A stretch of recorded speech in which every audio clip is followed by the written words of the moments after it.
Now, I'm going to ask you to take both sides of this argument because, frankly, I'm not smart enough to really understand the whole tariff situation. And I would play devil's advocate, but I don't think I'm clever enough to do that. So let's start with why, what's the positive side of this tariff regime?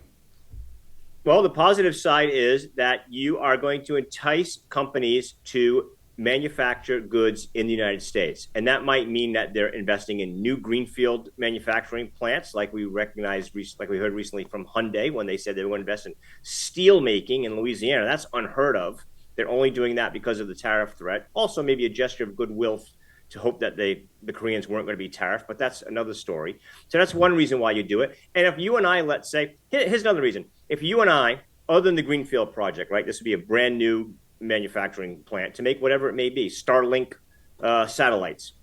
You and I have a factory. We spent millions of dollars to build this factory. We built it in 1980s. It got all the good equipment. It's ready to roll. We can make 100 widgets a day at this factory, whatever the widget may be. But we only make 60 widgets a day, maybe as low as 50. And the reason why is because import penetration from all these countries that, I wouldn't say abuse the United States, but think of the United States as their country, as their market. So you and I that spent millions of dollars on this factory floor and all this equipment, we're not firing on all 8 cylinders. We're firing on maybe 4. So what happens is all of a sudden, you and I are starting to get orders from Boeing and Ford to make that widget. And now we're hiring a third shift. And now we're putting those machines back to work. And so that's the good thing. That's the best case scenario, right? That's the best case scenario that would happen with tariffs. Mm-hmm. You have to keep them permanent in order to make that happen. Businesses and like markets, they need certainty. So Trump can't be willy-nilly about this. He can't say there's going to be a tariff on Monday and then on Friday he says, oh, I changed my mind because so-and-so country said they're going to import more chicken. That's not how it works. So you have to be very serious and show these countries what's going to be permanent. Except, I mean, to your point, though, it seems like up to this stage, it has been a little bit, and I don't think I've ever said this on the air before, but willy-nilly. I think I could say that. I think I'm not too old to say willy-nilly. I don't even know if I've ever said that word before, but that's okay. Yeah. Every now and then I channel my mom. Look at this. We're breaking new ground. We're breaking new ground. Breaking ground television. On the first. Yeah. That's what so let's leave that to the side just for now because I want to revisit that. But maybe for the sake of everybody watching, can you give us a layman's explanation as to how tariffs work? Right. Okay. So let's pretend we're Walmart. Everybody knows what Walmart is. And Walmart has to fill its warehouses with goods that you and I buy.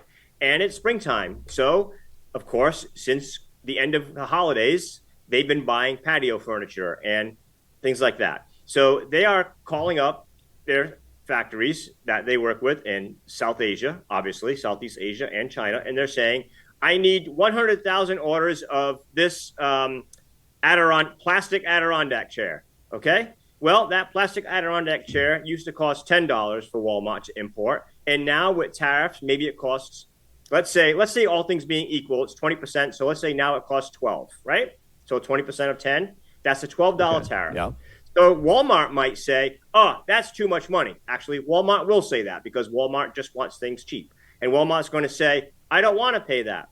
And then the Chinese or the Asian company that makes that plastic Adirondack chair is going to say, well, a deal's a deal. And then Walmart's going to say, well, instead of me importing 100,000, how about if I import 150,000 of them instead? Can you give me a deal? Oh, yeah, okay, I'll lower the price 10%. Right? So the tariff, in other words, what I'm trying to tell you is that a $100 chair tariffed at 10%, just to make it very simple math, does not mean the chair costs $110. That's not what it means. Because of what I just explained to you, Walmart can set prices. Walmart can force its clients to lower prices. They can also tell their clients, I'm going to buy more, increase volume. Can you lower price for that reason? So there's many ways that the price change. So it's not a direct percent. It's not like $100 becomes $10 more out of your pocket. That's not how it works. But not every company is Walmart. Not every company is Walmart. So now let's look at the small company. Let's go back to you and I. Me and you and I have been our widget making factory. We need to import a whole We're bunch of widget kings, buddy.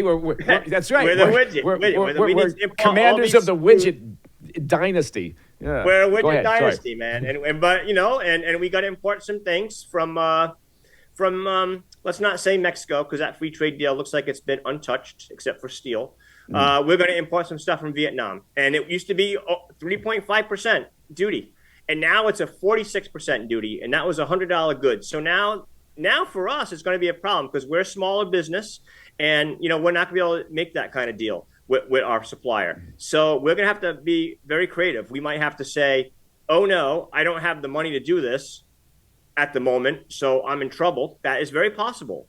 Or you might say, I'm going to work what's in my factory for now until I can find new suppliers, and maybe those guys are in Mexico. Maybe I can find guys in Mexico because, again, the free trade deal with Mexico seems to be intact. Or maybe I say, which would be Trump's dream and hope, that you and I call our friend that we haven't spoke to since college, and he says, Ken, you didn't know that I have made this widget too? Okay, it's going to cost you $10 more a pound, but hey, at least you can get it whenever you want. Here's the price. Deal, sold. And now that's what's happening. So otherwise, again, you and I are going to have to pay that price. And however we talk to our suppliers about it, that's what we end up getting the final price tag of. But there's going to be some suffering for sure. But look. Life is not easy, man. Life is not easy, man. It's the reason why you and I aren't generals in a war is because we're probably sitting there and we're thinking of all the worst case scenarios, and we're pining over what could possibly go wrong and who's not going to like us anymore and who's going to be mad, and we're not going to get anywhere, and then we're just going to go years and years into the future and no change is going to be made. We're not going to take any risks because we're too busy worried about what might happen. Well, that's not what leadership is. You have to take action. If this is a complete disaster, which I don't think it will be because the China tariffs were not a complete disaster, you can reverse it. This is not open heart surgery. If all of a sudden the market goes down 80%, which it's not going to do, and people are being laid off left and right, and there's bread lines being formed, you can say, okay, we're all done with that experiment. Let's go back to the way it was before I came up with this idea. I mean, that's the worst case scenario. I do think that and this is obviously one of the things that people who are pro-Trump administration are, they always cite is the fact that, he's a disruptor in part because to some degree he doesn't care, right? He's not a traditional politician, right? So I think, traditionally you get a pack of politicians in there and they'd look at this and go, well, the potential for a recession or the potential for pain on the consumer's part. And from a political perspective, it's tough to tell the consumers or the voters that life's tough and you just have to deal with it. So I think I do like the fact that there is this element of let's just try it. It's like with cutting waste and fraud out of the government, right? I mean, people have talked about it for decades, generations, and nobody ever tries it because of just the general dysfunctional nature of Washington, D.C.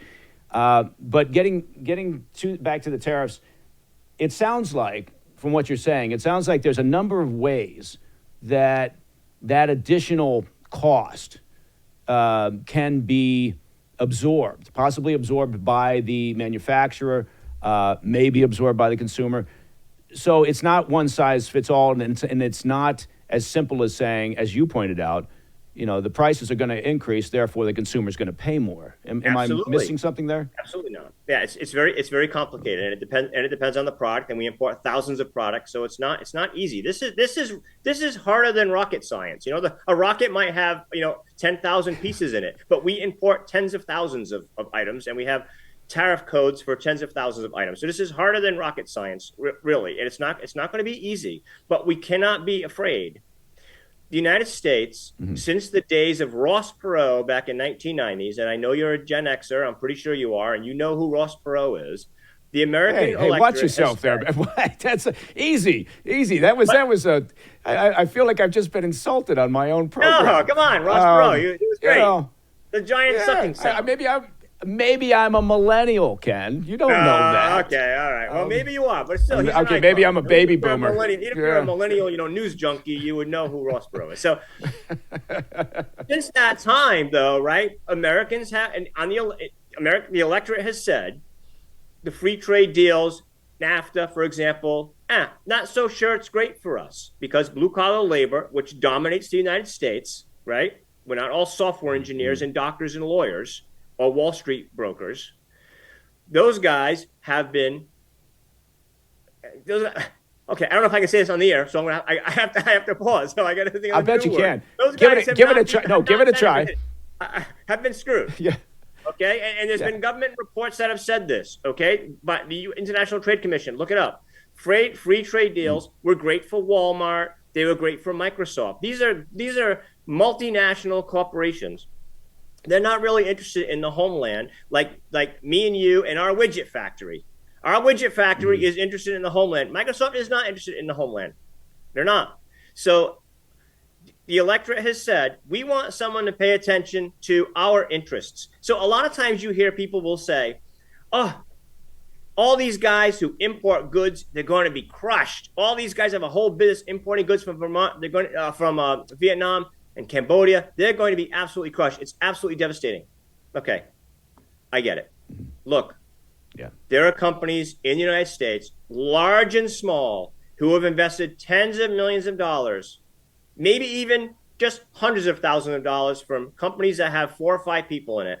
And they are constantly being crushed by import penetration from around the world, from countries that no one can compete with because their wages are lower, not because they're being paid slave labor, but because their currency is worth the price of a seashell at a gift shop at Cape Cod and a tourist attraction in the summertime. So these are countries that you cannot compete with on labor, okay, alone. Not only that, when you look at a country like China, they heavily subsidize industries that they see as being industries of the future and industries that they want to be dominant players in. You are not going to win that fight with the Chinese, period. So there is something you have to do. You can either say, forget it, we're going to throw our hands up in the air and we're going to deindustrialize like the Europeans and the British, or you could use tariffs and other measures, because tariffs are not the sole solution, to do something about it and take action. If you don't do anything about it, 5, 10, 15 years from now,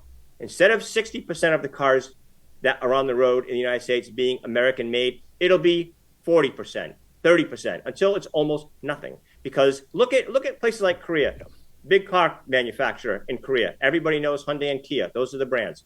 I think it's 80% of cars on the road in Korea are made in Korea. Japan, 90%. Okay, great for them. Yep. So the United States is just saying, you know something? I don't need to be 100% of our cars. How about if it's 75%? How about if it's 80? How about that? Can that possibly be a thing? The United States doesn't even have an auto industry anymore because of free trade. We have a North American auto industry now. It's over. And that's the reason why Trump can't even put tariffs on Mexico and Canada cars, because it would totally destroy the auto industry, because America doesn't have an auto industry anymore. It's the North American auto industry now. With Mexico and Canada, it's all entwined. You cannot take that apart without massive pain. So we already lost the auto industry in this country, and the auto industry in this country is the center of, the hub of automation. What's the industry that decides we're going to automate? How do you automate? It's the auto industry. It's not the guys who make fabrics. It's not the guys who make airplanes. It's the auto industry that taught us how to automate. Hey, thanks for tuning in. If you enjoyed this video, don't forget to hit that like button and leave a comment, a really positive, nice, and kind comment. That would be appreciated. And if you're not already subscribed to our channel, make sure to subscribe and turn on notifications so you don't miss any of our daily updates.